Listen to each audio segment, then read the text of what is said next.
Prince William is down celebrating the Earthshot Prize, showing off his goods and packages and whatnot. If you saw it, you know what I'm talking about. But let's see how the Earthshot Prize is going to go. We all love Prince William. I want to give him a little bit of advice. There's some spouting out about Princess Eugenie. I did a video on it, and you can watch that right over here. Meghan Markle is apparently returning to acting. Harry went up to Canada. Let's see how Prince William's going to do. We're going to focus on him. I'll be right back.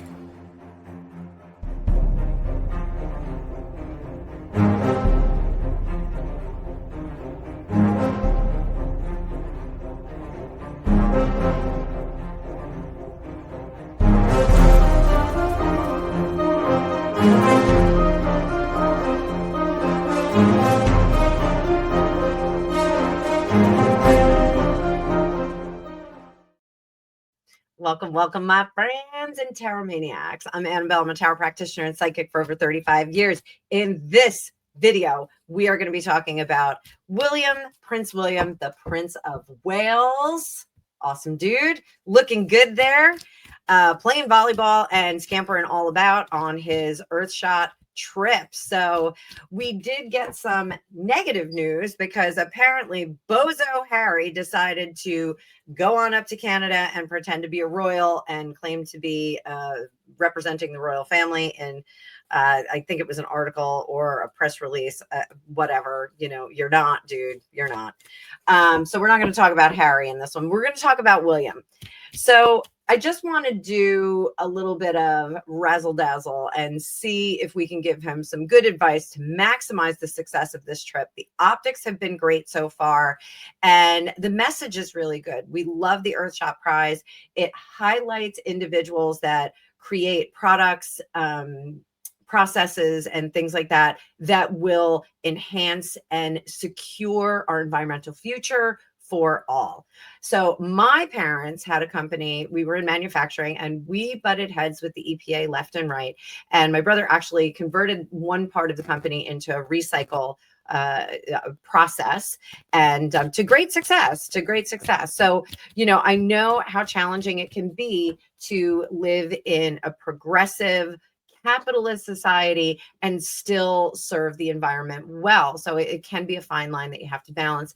And I think that William is taking up the mantle of his father with his environmental endeavors. And I just want to see that he does really, really well. And let's see if he has a balanced approach. So we're going to bring up that card view. Please hit that like button as we bring it up. I hope you guys are having a great week. I hope you're enjoying Royals Week. I very rarely do a video exclusively on William, the Prince of Wales. So I want to give him a little bit of love today. I do think he's pretty terrific. And I think he is poised to have an amazing reign. So how is the trip really going? We are seeing the optics. They look terrific. How is it really going? He looked terrific. Just saying. So he is anxious to get back home. I don't know if he's actually home. Recording this on, it's 8:30 in the morning on November 6th. So I don't know if he's headed back home yet. Speed and communication back to his wife, back to home. Now, they did just move into Forest Lodge. Apparently, they threw a great big party for the contractors and their staff because they got into the house much, much faster than they were supposed to. I think they were supposed to get in closer to Christmas. They got them in much faster, so they have moved in. Does he want to get home to the new house and family? Judgment. There's some things he's still working on there. Oh, he's got a lot on his plate. One of the things I do think, I think William feels when he is out of the country, there is not enough representation of the royal family. So what do I mean by this? And I'm going to reference the Imperial Russian family. So when Nicholas II went to the front during the war, this was devastating to his reign and ultimately to his family. He left Empress Alexandra in charge. And that spurned a lot of difficulty with their guru. We're going to call him a guru, Rasputin. So I think that William really wants to be the hand of the king. I'm not saying, and we've gone back and forth on this channel about whether we are in a soft regency. I do think we're in a soft regency. I think that when King Charles found out that he was ill, I think he passed a lot of obligations and responsibilities over to the Princess Royal, the Prince and Princess of Wales, and also his brother Edward. I think they were all given a certain, and secret weapon Sophie, the Duke and Duchess of Edinburgh. I do think that he parsed out a lot of responsibility and a lot of work to them while he was recovering. Subsequently, when Catherine got sick, one of those outsourcing elements disappeared and was not, well, it didn't disappear. I'm not one of them, guys. It went away. So it was more difficult for him to, for William, I assume he took on at the time, past tense, took on the responsibilities that were parsed out to Catherine. So I think William now, having had a firm sense of responsibility within the royal family, being that hand of the king, I'm going to say hand of the king like it's Game of Thrones, but being the hand of the king, I think that he does feel he cannot relinquish that. And I hesitate to say power because I don't want people to think that this is a power grab, but I think that he is concerned about the care and conduct within the kingdom. And I think that he really wants to stay on terra firma as much as possible. I think these trips, if he does take them out of the country, are going to be zip zop very, very quick. So I think getting back home is not only because home is where the heart is, and he, is a good family man. I'm saying it, so haters, you can go on and hate if you're watching this video. But I do think that he has a hard responsibility for the monarchy and the royal family and the leadership in that family. I think he has emerged as an extremely strong and fresh leader. That's really psychically what I get with King Charles. Is I do get a very dry and papery kind of feel with him. I hate to say paper king. I don't want to categorize him as that. But William feels very fresh and plump and juicy and full of life, full of verve. He just feels very, very ready. This is a king that you would want to hop on a horse and ride. This is a king that you would want to joust and get into a sword fight, whereas King Charles feels much more delicate. And I don't mean to be coarse or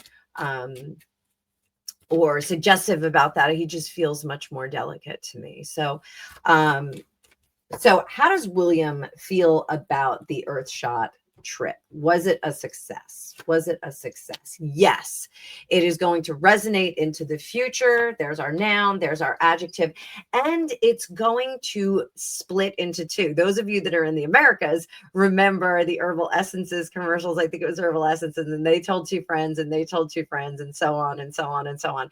And I think this is where William is very different from some other people that share his genetics. William is willing to share in the success and the activation of positive growth.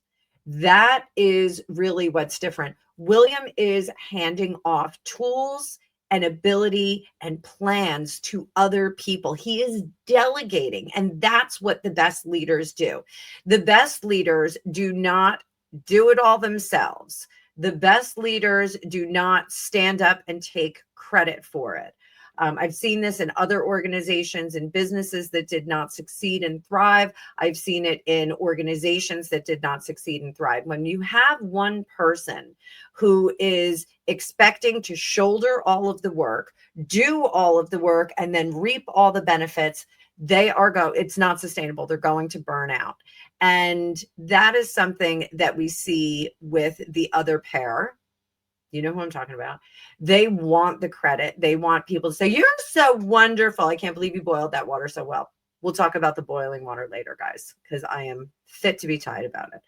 So I think that William, with the Earthshot Prize, is delivering a message to others that you too can contribute to the success of our environment and our planet, that you too have as much power and control as a king. And I think that this is a fantastic message. I think this is a terrific message that empowers regular people like you and I to go out and do great things. So I think that he does feel that this was a very successful trip. What does he need to do to have another successful 3 months? Now, don't forget, guys, I am grading my 2025 predictions from last year, and I'm going thick into them after this weekend. So I will be grading my 2025 predictions. They were all 12-month predictions, or most of them were 12-month predictions. And then I'll be doing future predictions for 2026 for all of your favorites. So drop down below who you want to see. It doesn't have to be royals, anybody you want to see. It could be, I don't know, Rob Schneider, like, totally random person. Rob Schneider popped into my head. So it could be somebody like that. It could be Nancy Pelosi. It could be Keir Starmer. It could be anybody you want. What does William need to do? This is just a little wishy fulfillment here for him. What does he need to do to have the most successful rest of the year? He needs, and this is interesting that this came up, because I did just hear that William has gotten much more spiritual and religious as he's gotten older. And he's now attending services more on the reg, which I think is great for anybody. Getting in touch with your spirituality, being deeply conversant with your gods, with your spirit guides, with your higher power, whatever you call it. Having that cultivated relationship, it's just like all the other relationships in our lives. Sometimes we have to pay more attention to that. And I think he is paying more attention to it with all of the mortality that has surrounded him since he was younger. Since he's 15, he has lost his mother, his grandparents, who were leaders of the world. He has a threatened loss with his wife, a threatened loss with his father. He just recently lost a friend in an accident. There's lots and lots of people that have been taken from him in the flush of life. And this tells me that when he shrugs off the trappings of being the Prince of Wales, the son of Diana, Princess of Wales, the son of the king, the heir apparent, when he shrugs that off, he gets closer to God, when he becomes a man. And I've talked about King Charles in respect to the problem that is Harry, being a man, a king, and a father. He has 3 different roles that he has to serve with his decision making in that. With William too is going to have to shrug off some of the trappings of the accident of birth. And I think when he shrugs it all off, father, husband, son, heir, I think he gets so much closer to God, and he finds a safe home, good counsel, and he does not have to rely on his instincts personally as much. This conduit of conversation with his God, I think, is wonderful. And I think it will help him in the difficult decisions that he has to make coming up, because we do know they're coming up. So guys, I hope you enjoyed that. Let me know what you think about this down below. Let me know what your opinion is. I love a spiritual king. Remember, the king is the head of the Church of England. It's something that I think Charles is getting, the lines are getting blurred on that a little bit. But I think William is fully embracing all of the expectations of his impending role. So let me know what you think. And like I said, if you'd like your own magical reading, I have my Calendly link, but I'm also now going to be available on Hypsee, which is an instant call process where it's an app. You just jump in, you get charged by the minute. So we can do fast and furious readings. There's also recorded reading option on there, so you can do that as well. It's a really cool product. You can pre-order questions for my lives. It's really, really cool, and we're going to be trying it out for the next 3 months. So hope to see some of you guys on my schedule over at either Hypsee or on my regular Calendly schedule. They're both going to be in place for a while. I'm not going to do anything different, and later on we may do some other interesting things. So we're making some changes over here at Fortune Cookies Tarot so that I can give you as much value as possible. Thanks so much for watching. I will see you guys in the future.